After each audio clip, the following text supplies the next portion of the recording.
ये बताइए कि अगर 2 हफ्ते के भीतर जो धमकी दी है अमीन खान ने कि अगर आपने इमरान खान को रिहा नहीं किया तो जेल तोड़कर निकाल लेंगे, शहबाज शरीफ की सरकार बच जाएगी?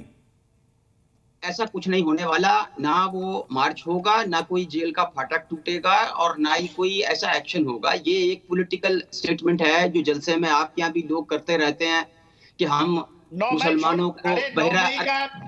9 मई का आपने देखा नहीं है? 1 मिनट मुझे जवाब देने 9 मई, दीजिएगा। अरे मेरे भाई, अभिजीत जी ये हमें बता रहे हैं कि आपके यहां भी इस तरह के जलसे में इस तरह की बातें की जाती है। जरा बताइए को हमारे यहां किसी की इतनी हिम्मत नहीं है कि कोई ये कहे कि जेल तोड़ करके हम निकाल लेंगे। देखिए, हमारे यहाँ के लोग जो बड़े सभ्य हैं और हमारे नेताओं को भी अपनी रिस्पॉन्सिबिलिटी का पता है, लेकिन आप इस देश से क्या तवक्को रखोगे? सबसे पहले आप अपने इतिहास में जाइए साहब। आपके इतिहास में हमारे हिंदुस्तान ने आपको पैसे दिए थे तो आपने पाकिस्तान शुरू किया था, आपके सर पर छत आई थी, आप उसी पैसे को उठा के आपने यहाँ पर कवाली बेचना शुरू कर दिए। उसके बाद आपको मुंह तोड़ जवाब दिया गया और उस समय अगर नेहरू जी गलती ना करते तो आधा से ज्यादा पाकिस्तान तो आज हमने अपने साथ मिला लिया होता। तो कम से कम इतना सोचिए, आप इतने संजीदा लोग, पत्रकार लोग यहाँ पर बैठे हैं। मैं तो सोचा था पाकिस्तान में कम से कम पढ़े लगे कुछ ना कुछ लोग तो होंगे। मैंने एक बार ट्रैक टू डिप्लोमेसी का मैं अटेंड किया था, मुझे लगा था शायद होगा, लेकिन देखिए पढ़े लिखों का भी हाल देखिए कि पाकिस्तान ने इनकी आने वाली 4 जनरेशन को कर्जाऊ किया हुआ है। आने वाले 4 जनरेशन भी चीन के कर्जे के नीचे दबे होंगे, लेकिन आज भी इस तरह की बातें कर रही है। अरे जनाब सोचिए, आने वाली जो आने वाली नस्लें वो आपसे पूछेंगी कि किस तरह की आप लोग सियासत कर रहे थे, क्यों डुबोने पर लगे थे उन सब के तरीकों पर। और जो आप आज हाल कर रहे हो पाकिस्तान, तो ये हालत आपकी हो चुकी है कि आज पूरी दुनिया आपकी तरफ जिस तरह से देख रही है। यहाँ G20 हो रहे, आपके वहां पर कोई T20 करवा के राजी नहीं है। सोचिए, इधर G20 उधर T20 भी कोई नहीं करवाता है। सोचिए आपके देश का क्या हाल है। आप पढ़े लिखे लोगों, अपनी आने वाली कौम का, आने वाली नस्लों का सोचिए। क्यों पाकिस्तान की आर्मी और ISI के गुर्गे बनकर आप चैनलों पर बैठकर इस तरह की बातें करते हैं? आपकी पाकिस्तान की ISI ने बेड़ा गर्क करके रख दिया आप लोगों का। अरे इतना बड़ा मुल्क था हिंदुस्तान, इससे कोई फायदा उठाते? हमारा तो जो हमसाया होता हम चाहते हैं सुकून से रहे, लेकिन आपके तो DNA में सुकून नहीं है। आप तो कहां 47 से शुरू हुए थे, कहां 71 से शुरू हुए थे, कहां पर आके आपने अभी करगिल में मार खाई है। उसके बाद भी जैसे अभी आपको बताया गया, आपने अपने सैनिकों के शव तक लेने से भी आपने इनकार कर दिए। तो ना तो आप सैनिकों के हैं, ना ISI के हैं, ना अपने अवाम के हैं। और जब बुद्धिजीवी लोग, पढ़े लिखे लोग भी इस तरह की बात करेंगे तो आपके मुल्क का कुछ नहीं हो सकता। आपके मुल्क का विनाश तय है और ये जरूर होगा, क्योंकि किस तरह की आप लोगों ने राजनीति शुरू की अपने देश के अंदर। अरे सोची तो सही, आप क्या कर रहे हैं ये सब कुछ लोग जाके? कुछ तो कोई तो हिम्मत रखिए ISI के आगे खड़े होने का, पाकिस्तान की आर्मी के आगे खड़े होने का। जमहूरियत के नाम पर जो आपका प्रधानमंत्री मिला उसको आपने अंदर ठोक के रख दिया। अगर आज कोई चीफ मिनिस्टर इतना डेयर कर रहा है उसको छुड़वाने की, तो उसका साथ दीजिए। क्यों फिर से पाकिस्तान आर्मी के आप ISI के गुर्गे बनकर इस तरह की बात करेंगे? थोड़ी लज्जा कर लीजिए। ये आने वाला इतिहास आपको कभी माफ नहीं करेगा कि आपने आने वाली नस्लों को। मैं मुकीम साहब से इसका जवाब लूंगा, लेकिन उससे पहले ये समझना भी जरूरी है कि पाकिस्तान के अंदर इस वक्त क्या हालात हैं। वहां पर शहबाज शरीफ कितनी मुसीबतों में घिरे हुए हैं। शहबाज शरीफ, एक तो आंदोलन चल रहा है, आपने देखा सड़कों पर हंगामा, बवाल, बगावत पर जनता उतर आई है। हमने देखा कई जगह सिंध में, बलूचिस्तान में लंबी लंबी रैलियां वहां पर निकली। अब PTI के समर्थक सड़कों पर उतरे हुए हैं, इमरान खान को रिहा करो। गठबंधन, अब गठबंधन में भी यहां पर प्रेशर पॉलिटिक्स चल रहा है। बिलावल अलग प्रेशर डाल रहे हैं, अपने मन मुताबिक उनको मंत्रालय चाहिए, वो दिया जा रहा है। इकोनॉमी की हालत पाकिस्तान की पूरी दुनिया के सामने जगजाहिर है, छिपी नहीं है। सबसे ज्यादा कर्ज में डूबा हुआ है। IMF का कर्जा अलग है, पहले तो पाकिस्तान ग्रे लिस्ट में भी था, लेकिन बड़ी मुश्किल से वो बाहर आया। अब मुकीम साहब ये बताइए, इतनी सारी चुनौतियों से जो देश घिरा हो, सबसे पहले तो उसको ये देखना चाहिए कि कम से कम दाल रोटी का इंतजाम वो अपने आवाम के लिए कर ले। लेकिन फोकस यहां नहीं। फोकस कहां है साहब? कश्मीर में चुनाव क्यों हो रहे हैं? तो कौन से चुनाव हो रहे हैं, उसे कौन मान रहा है? उसकी क्या वैल्यू है? कौन सी क्या वैल्यू है?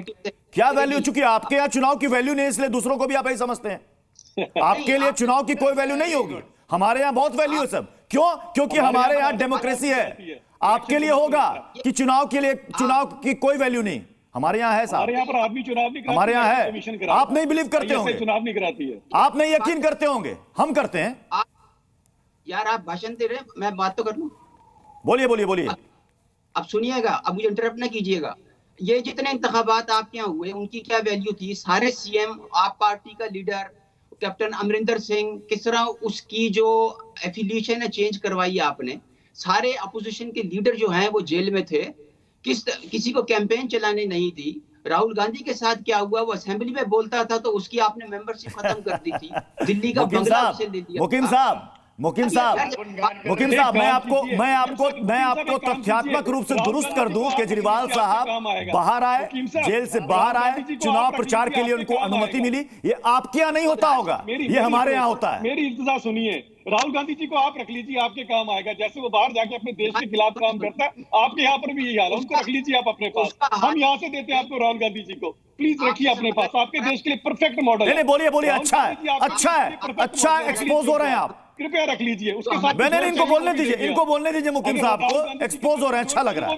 बोलिए। परफेक्ट मॉडल है राहुल गांधी। आपके मुंह से डेमोक्रेसी का ज्ञान पूरी दुनिया सुनेगी। हाँ बोलिए। नहीं, क्या डेमोक्रेसी क्या हुई आपके यहाँ? कैसा इलेक्शन था आपके यहाँ? कितनी बार तख्ता पलट हुआ है? आपके यहाँ कितनी बार तख्ता पलट हुआ? देखिए, वो हुआ आपके यहाँ सेना हुकूमत चलाती है या फिर वहां की सरकार? देखिए, वो जो भी है वो हमारा इंटरनल अफेयर है, उसका आपसे कोई लेना देना नहीं है। Why are you so worried? कि मतलब आप प्रत्युष जी इनकी दो बातें यहाँ भुट्टो के साथ क्या हुआ, तो शाम को बेनजीर भुट्टो के साथ क्या उधर बताइए जरा। जेल में नजर आएंगे आप। टेक्निकल दिल से ये चाहते हैं बोलना, आप दिल से ये चाहते हैं सब कुछ बोले, लेकिन को पता है एक शब्द हम बोलेंगे शाम को आईएसआई इमरान खान साहब के 7 वाली बगल की जेल में डाल देगी। इनकी भी दिक्कत समझिए। अब डेमोक्रेसी कहाँ है कहाँ नहीं, जरा इसका आप खुद विश्लेषण लगा सकते हैं सब चीजों से। देखिए, आप बस यानी आपके पास इशू कोई नहीं है, टू बी वेरी फ्रैंक। आप हमारे पास सबसे बड़े इशू आप ही हैं। इतनी बड़ी मुसीबत बगल में पड़ी हुई है हमारे पास, इशू क्या है? दिक्कतों का कारण मैं आपको एक बात बताऊं, सही कहा कि हमारा इशू सबसे बड़ा आप ही है। आप इतनी बड़ी मुसीबत हो, इलाज भगवान के पास यहाँ नहीं है। जब एक पड़ोसी पागल हो जाता है तो दूसरों का जीना भी मुश्किल हो जाता है। दुनिया के सब देखिए, आप हमारे लिए मुसीबत नहीं हो, सिर्फ आप दुनिया के लिए मुसीबत हो। दुनिया में सबसे ज्यादा भिखारी कौन? पाकिस्तानी। दुनिया में सबसे ज्यादा क्रिमिनल कौन? पाकिस्तानी। दुनिया में सबसे ज्यादा आतंकवादी कौन? पाकिस्तानी।